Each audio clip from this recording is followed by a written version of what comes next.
after the shooting happened, you had that press conference with the cop, and he talked about how the dude was having a bad day, and it's not racism, it's the sex addiction. That's what the killer told me, and I trust everything he says. And then the media started talking about it, and lots of right-wing media seemed to only get fired up about one thing.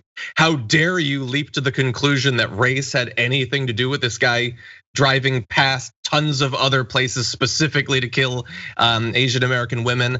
And so I'm curious, like that being so much of the conversation, are you at all worried about how that might have influenced coming out of this shooting, whether they're more or less likely to happen in the future, that there seems to be so much media infrastructure designed to shield racists from what they do being recognized as such?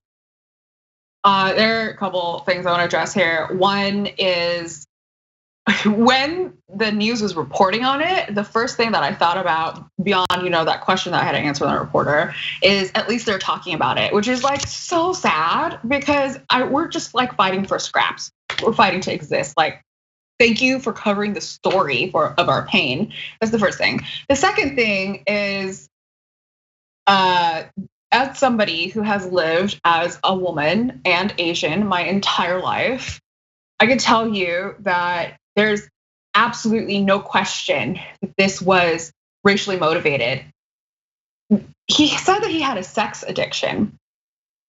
Asian women have had to deal with yellow fever for a really long time. Yellow fever is this idea where you objectify the Asian female body. And when you literally look at a human like an object, then your chances for being violent to that human skyrockets when you dehumanize us. So the intersection of misogyny and racism is at full display here.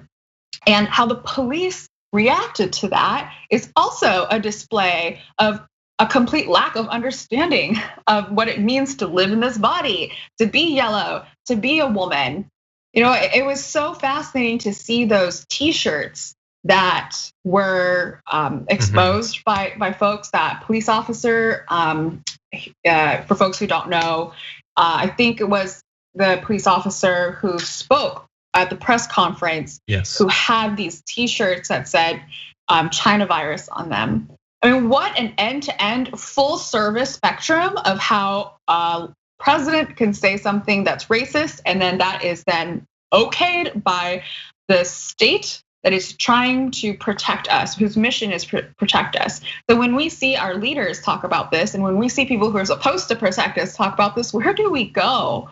There have been plenty of people who have had bad days, and they don't go killing people. It is unacceptable. So I think we should revisit some things there.